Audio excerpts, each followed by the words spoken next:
balimaw bi kuma ma nɔgɔn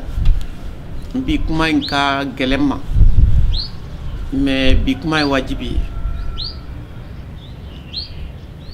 nin kuma in wele de don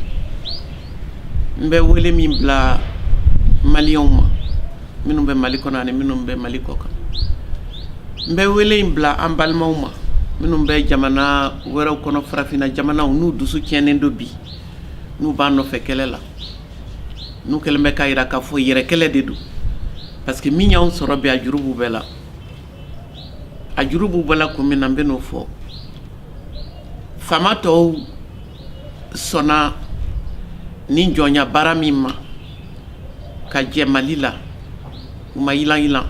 u ma siran u ma jateminɛ k'a fɔ ni jamana in sɛgɛnnen don an bɛɛ ye kelen ye ni dɔ nana fara u ka gɛlɛya kan o tɛ balimaya o tɛ ko ɲuman ye o m'o jateminɛ u bɛ tɛ dɛ n'an bɛ tɛmɛ ni kuma ye k'a jira k'a fɔ wulikajɔ min kɛra o kɔnɔna na k'o dusu tiɲɛ jira a bonyana maliyɛn bɛɛ ma a ye mɔgɔ caman wasa a kɛra sababu ye ko caman tun bɛ dugu la bɛɛ dara kɛnɛ kan sisan u tun y'an kɛ ɲugutɔ fɛn ye k'a jira k'a fɔ jamana dɛsɛra a yɛrɛ kɔrɔ jamana armée dɛsɛra an ka jogojuguya de nana nin bɛɛ ye n'o tɛ mɔgɔ si ma fɛn k'an na an dɛmɛna dɛmɛ de ma sira sɔrɔ ni n'o sababu y'an ka corruption ye a bɛɛ dala o kun halisa o kuma kelen o de b'olu nafa o de bɛ sen na mais n'an tora o minɛn kɔnɔ an tɛ bɔ nɔgɔ la an tɛ fara ɲɔgɔn na fɛnɛ an bɛna to ɲɔgɔn kunforoko bɔ in na ne ye wele min bila wele in kɔnɔna na n tun b'a fɛ k'a jira de k'a fɔ wulikajɔ in koba don mais o t'a bɔ f'an ka hakili jagabɔ de n'an y'a ɲɛɲini k'a dɔn mun de y'an sɔrɔ yɛlɛma jumɛnw kan ka don kow la nin tɛ siɲɛ fɔlɔ ye n b'a fɔ mais n kan ka segin a kan wele in sɛbɛnni na tuma min yanni n k'a kun cɛ ala nana an ka président Ibrahim Boubacar Keïta ta ɲɛ n y'a ŋaniya wele in ka kɛ tasibila ye a ma ne fɛla la ne bɛ baara min na n'o ye sɛbɛnni ni ko sɛgɛsɛgɛw ye an ka jamana kun kan mais an ka jamana ni jamana tɔw cɛ surtout an ka jamana ni faransi cɛ an ka jamana ni FMI ni Banque mondiale olu cɛ Emmanuel Macron kɛlen bɛ ka fɛn o fɛn fara ɲɔgɔn kan tan k'u ci k'u bila k'u ka an ɲangi o jamakulu min faralen bɛ ɲɔgɔn kan n'u kɛlen bɛ k'u yɛrɛ tɔgɔ da ko communauté internationale ala y'a kɛ kabini bi tɛ yen ka baara bɛɛ olu n'an cɛ an ka jɛ sigilen bɛ mun kan anw ka ɲinini ye mun ye n'an bɛ se k'o sɔrɔ ou bien n'an tɛ se k'o sɔrɔ jɛ kɔnɔ ne ka baara b'o o de kan o de y'a to ne tɛ se ka taa ni kuma ye sira wɛrɛ fɛ min t'o sira ye ne bɛ t'o de kɔnɔ k'a jira k'a fɔ 91 ni 92 la anw tun y'u ka bon élève de ye c'est-à-dire démocratie exemplaire tɛgɛrɛ fɔra jamana min ye k'a fɔ aw ka démocratie ɲana munna mouvement démocratique ma se ka sira sɔrɔ a ye minnu promesse minnu ta a ma se k'o réaliser munna Ibrahim Boubacar Keïta yɛrɛ ye fanga ta 2013 la a ye layidu minnu ta a ma se ka a caman kilen o de ye sujet yɛrɛ ye ne fɛla la min ye mouvement démocratique bali u tun ka ɲinini ye min ye min y'u bali k'u ka objectif atteint min ye Ibrahim Boubacar Keïta yɛrɛ bali min tun ka d'a ye o ka kɛ o kelen in de bɛna a ka successeur bali ka jamana bɔ nɔgɔ la tant que an ma ɲɔgɔn ɲininka démocratie ye mun ye anw jɔyɔrɔ ye mun y'a la minnu ko k'u b'an dɛmɛ u ka ɲinini ye mun ye an bɛɛ kan ka to an hakili de la k'a fɔ k'an ka jamana kelen kelen bɛɛ an y'u ka instrument de ye u bɛ réforme fɛn o fɛn fɔ an ye a y'a don tan a y'a bɔ tan économiquement n'aw ye nin yɛlɛma nin bɛɛ kɛ juridiquement n'aw ye nin yɛlɛma nin bɛɛ kɛ politiquement n'aw ye nin kɛ nin bɛɛ kɛ bɛɛ y'o essayer o laban nana kɛ nin ye o kɔrɔ ye mun ye an bɛ ladege de la a bɛ fɔ u ka kan na a bɛ waleyaw bɛ tɛmɛ u ka sira fɛ u ka wari bɛ di o kan de kan an b'a appliquer o kan de kan an b'o coron de kɔnɔ état indépendant tɛ u y'an ka indépendance tiɲɛ an bolo état démocratie tɛ se ka kɛ parce que u kelen kelen bɛɛ CEDEAO mɔgɔ ninnu kelen kelen bɛɛ bɔnnɛlɛya de nege bɛ bɛɛ la o bɛɛ tɛ Union africaine na fan bɛɛ de ko k'i ka kɛ a bɛ komi kalandenw ni karamɔgɔ cɛ bɛɛ de ko f'i ka kɛ bɔnnɛlɛbi ye walasa i ka to suma na o de y'a to n'anw ko CEDEAO des peuples u bɛɛ de bɛ na bɔ a la ɲɔgɔn fɛ an bɛɛ de kan ka bɔ nin ja in kɔnɔ ɲɔgɔn fɛ u ye Mali bɔ sira kan bi Ala barika la mais anw kɛra sababu ye fɛnɛ ka tɔw ɲɛ yɛlɛ tɔw fɛnɛ ye faamuyali kɛ o de ye responsabilité o ye responsabilité ba de ye a kun tɛ kɛra yan an y'a faamu a kɛra anw de la u y'a daminɛ yan u ma se faransi dɛsɛra a dɛsɛra tɛ dɛ a t'a fɛ a ka ban yɛrɛ n'u ko démocratie ka taa sira min fɛ n'i y'a tu ta la u b'i sɔn n'i m'a tu ta la u b'i ɲangi kabini ne y'o fiɲɛ ye n ye livre min bɔ ka k'o ɲɛfɔ ni n y'o tɔgɔ kɛ Eto ye k'a yira k'a fɔ ko an ɲɛ bɛ waleya minnu na o tɛ démocratie ye démocratie tɛ se ka sinsin o kan Ala y'a kɛ ne tilala o sɛbɛnni na dɔrɔn président Alpha Omar Konare ni IBK tun y'a ka premier ministre wagati la u y'a ɲini ko n ka ministère ta culture ni tourisme ni ne tor'o la ka taa 98 la ka na 2000 a baara a gɛlɛyara n bolo jamana minnu ko k'olu ye démocrate ye n'u ye sira yira an na u ka démocratie n'a ta o ta o t'a to u ka jɛ n'a ye k'i hakili jagabɔ ka fɛn fɔ min n'olu ta tɛ kelen ye kabini o tuma u ne bɛ ɲɔgɔn na IBK ni Alpha bɛ fara ɲɔgɔn na tuma min na a ye n ladɔnniya a la n ko o wagati la ne fana y'a ɲini ka bɔ a la puisque ne ɲɛ b'a la sɛbɛnni de ka di ne ye sɛbɛnni de ka gɛlɛn ne ma ne tɛ fɛrɛ o la ne y'a dabɔ olu dɛmɛni min kama n tɛ se k'u dɛmɛ puisque n bɛ minnu tɔgɔ la kuma fɔ la olu bɛ n kɛlɛ dɛmɛ bɛ donna ɲɛmɔgɔ minnu ma olu fana bɛ n kɛlɛ donc n ye n yɛrɛ minɛ mais Ala y'a kɛ kɔfɛ ne ni IBK nana ɲɔgɔn kunbɛn yɔrɔ dɔ la a ko Ami i ka problème ye min ye a y'a fɔ tubabukan na ko ton tort c'est d'avoir eu raison trop tôt o ye ne fa o ye ne limaniya n y'a fɔ n yɛrɛ kɔnɔ n'o don ne ye min sɛbɛn ka fɔ tɔgɔ de bɛ fanga la fanga b'u bolo dɛ dɔ b'u bolo dɛ mais an bɛ fanga min nɔfɛ o tɛ d'u ma o t'u bolo u ni jamanadenw ka sigi ka kuma ka bɛn kɛ k'a fɔ jamana bɛ se ka yɛlɛma an bɛ se ka taa direction min na ka démocratie sinsin o kan an dɛmɛbagaw tɛ jɛn n'o ye olu ko démocratie min olu ka nafa bɛ min na u b'o de ɲini a bɛ fɔ minnu ma bloc de l'est ni bloc de l'ouest occidentaux ni russiw ni tɔw olu tun bɛ ɲɔgɔn na tuma min fo anw b'u furancɛ la an bɛ tu ɲɔgɔn na kɛlɛ la n'u y'o nɔfɛ kɛlɛ guerre froide kɔnɔna na o nana kun cɛ ni layidu de ye k'a fɔ n'Ala sɔnna o bannen min filɛ nin ye sisan diɲɛ bɛɛ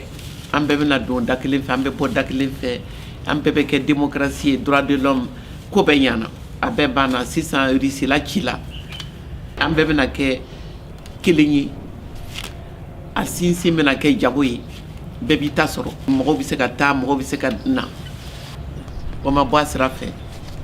o san 30 de ye ɲinan ye François Mitterrand min ye a yira à la boule u ka sommet min kɛra yen nɔ ale ye sira min yira démocratie lakalilan ye latakali cogo min na a ma bɔ o sira fɛ a ma bɔ o sira fɛ an bara a ma bɔ o sira fɛ olu ni anw cɛ la an b'o problème fila de kɔnɔ bi parti mu ka baara kɛ parti u tɛ se ka kɛ yɛrɛ minnu y'a yira k'a fɔ ko démocratie olu ka tiɲɛ de don a sun b'olu de bara olu ka valeur de don olu ka civilisation de don u kan k'a ɲɛ yira tɔw la donc an ma bɔ colonisation kɔnɔ kabini a daminɛ na an m'a faamu de sisan an y'a faamu parce que a tiɲɛna fan bɛɛ a tiɲɛna u yɛrɛ bolo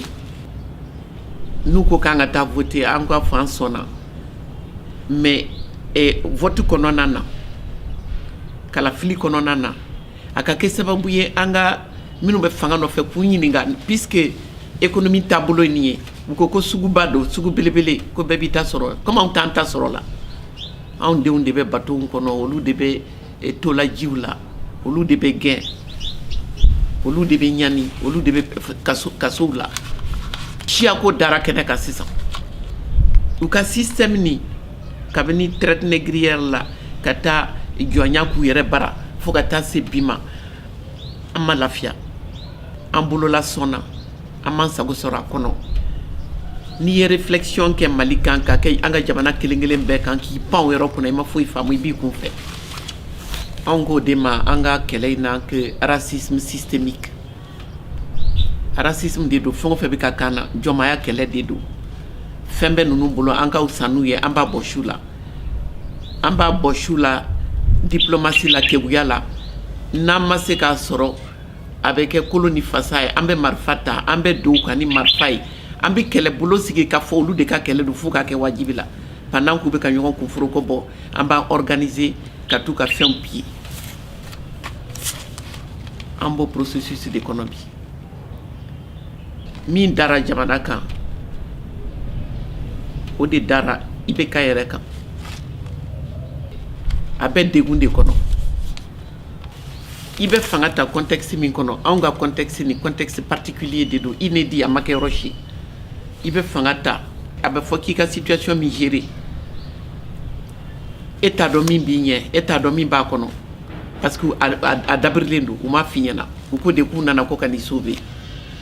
a tɛ se ka fɔ u tɛ se ka fɔ an seginna ka na parce que an ni tɔw bɛ ɲɔgɔn na anw tɛ bɔ nɔgɔ la n'an ma na ka na aw ta bɔ si o tɛ se k'o fɔ mɔgɔ si donc u b'a fira da kan min b'a kɔnɔ u t'o fɔ an ye wa minnu ma n'o fɔ fɛnɛ u b'a fɔ k'olu y'u jugu ye mais ala barika la bi bɛɛ de da bɛnna ban bɛɛ de y'a faamu sa ka fɔ k'an lakana o kɛlɛ tɛ faransi yɛrɛ ka lakana a b'o de ɲini faransi yɛrɛ ka sɔrɔ a b'o de ɲini faransi ko k'an ka mɔgɔ de ɲini ka d'a ma min bɛ se k'o baara kɛ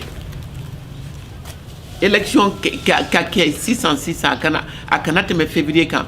o de tun bɛna Emmanuel Macron permet puisque a yɛrɛ ye candidat ye a b'a fɛ u ka élection bɛna kɛ n'a tun tora a ta la mɔgɔ ka sigi min y'a sagona mɔgɔ ye min bɛ se ka ko t'u ta la o de tun b'ale nafa a kɛbaliya o ye fa bila la a kana kɛ a ko ligne rouge minnu bɛ yen k'an kana kuma Yad ni Kufa fɛ ko n'o tɛ k'a bɛ taa taali ma bɔ sisan ko ni élection ma kɛ k'u bɛ taa taali ma bɔ sisan ko Wagner nana ko n'olu nana k'u bɛ taa wa taali tɛ bɔ a tɛ bɔ kun min na parce que u mana anw kama u ye kɛlɛ kɛ prétexte de ye pour que ka segin ka na k'an recoloniser k'u sinsin yan IBK ye nin bɛɛ faamu a y'a caman muɲu mais a ye fɛn dɔw kɛ IBK ye kɛra komi a ye sɛ n'a bɔ tobi ka sigi u kɔrɔ à partir du moment où a ko jamanadenw y'a ɲini fɛ sisan kɔni n yɛrɛ ɲɛ bɛ a ko n yɛrɛ y'a ye a tɛ se ka kɛ cogoya si la fo an ni Yad ni Kufa ka kuma ko bɛɛ tiɲɛna o yɔrɔ de la o fɔdon ye bi an taɲana mɔgɔw tɛ segin o yɔrɔ min kan ka fɔ a ka mangoya u ye fɛn caman fɔ corruption ni tiɲɛni ni baaramakɛ kunba bɛɛ la a kunba ye min ye c'est ka fɔra mɔgɔw ye de ka fɔ diɲɛ kɛra sanni feere bɛɛ k'i ta ɲini hali ni ye mɔgɔ min bila min na n'a t'a ta sɔrɔ a t'a kɛ o tɛ i bɛ ka ko ye n'o o ma ɲɛfɔ k'a yira k'a fɔ a liyelen don système capitaliste ni nature yɛrɛ de la a gulonnen don de la tant qu'il b'o de kɔnɔ i b'u ka mara kɔnɔ tant qu'il b'o de kɔnɔ fɛn o fɛn bɛna fanga la u bɛna de k'a fɔ k'u b'u ta ɲini u tɛ Mali ta ɲini u t'a ɲini Mali u b'u ta de ɲini o bɛɛ de kan ka ɲɛɲini ni transition kan ka kɛ crise ye an ko crise ye multidimensionnelle ye transition fɛnɛ kan ka kɛ multidimensionnelle de ye jamana dilanli dɔrɔn tɛ dɛ maliyɛn yɛrɛ de kan ka dilan a ka faamuyali kɛ k'a dɔn k'a fɔ n'ale ma yɛlɛma hali n'i ye fanga ta k'a di jinɛ ma a bɛ taa kɛnɛ kan u b'a bɔ sa la u ye jamanaw instrumentaliser u ye o CEDEAO instrumentaliser peuple yɛrɛ instrumentalisera puisque u bɛ tɔɲɔ min bɛ da peuple kan o tɔɲɔ de b'i pousser ka bɔ ka taa kɛlɛ kɛ k'a fɔ k'i bɛ démocratie nɔfɛ u dun y'a dɔn u bɛ min d'i ma démocratie tɛ démocratie ladege de don mais an bɛ ka min yɛrɛ ladege o yɛrɛ tiɲɛna u yɛrɛ fɛ yen n y'a fɔ ka ban o de la ne ko bi an ka kow lajɛ ji ɲɛma jɔlen de la fɛn o fɛn b'a fɔ k'i bɛ nin kɛlɛ kɛ u si tɛ nalen sécurité ni paix mɔgɔninfinw ka sécurité base la u bɛ na entreprise ka sécurisation an'u ka intérêt sécuriseli kuma bolo de kan n bɛ min ɲini aw fɛ aw ka dɔn k'a fɔ cause bɛ yen c'est-à-dire a sun ani conséquences a bɛ na ni minnu ye n bɛ min fɔ aw ye n'o y'u ka modèle économique ye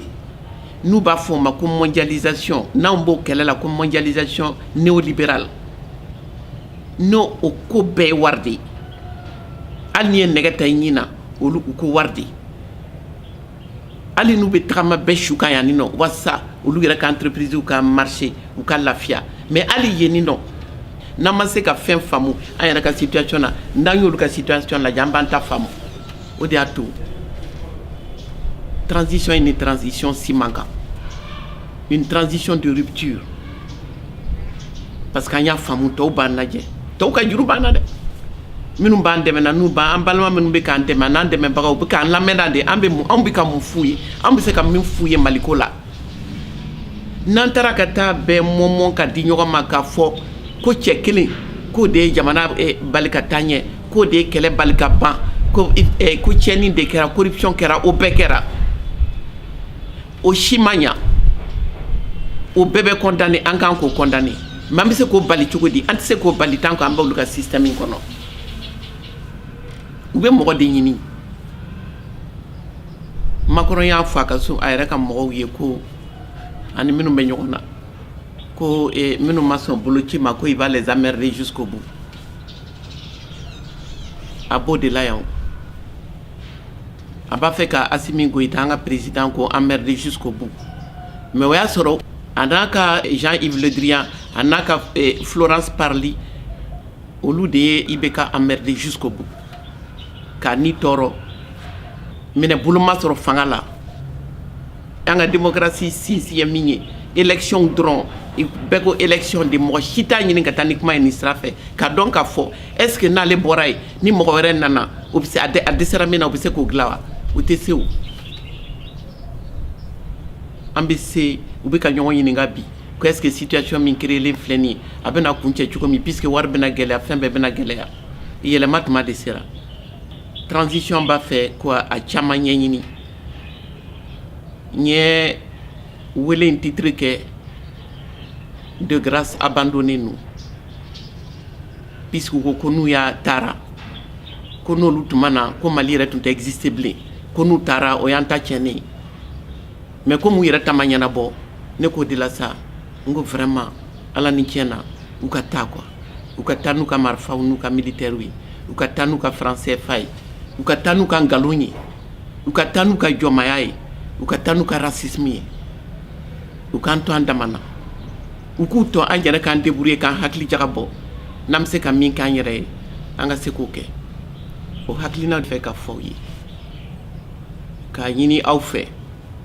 halisa ka dɔ fara an ka dɔnniyaw kan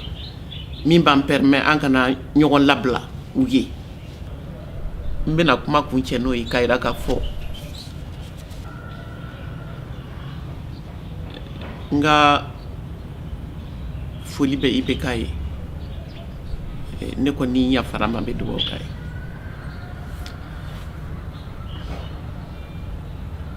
an bɛɛ ka yafa ma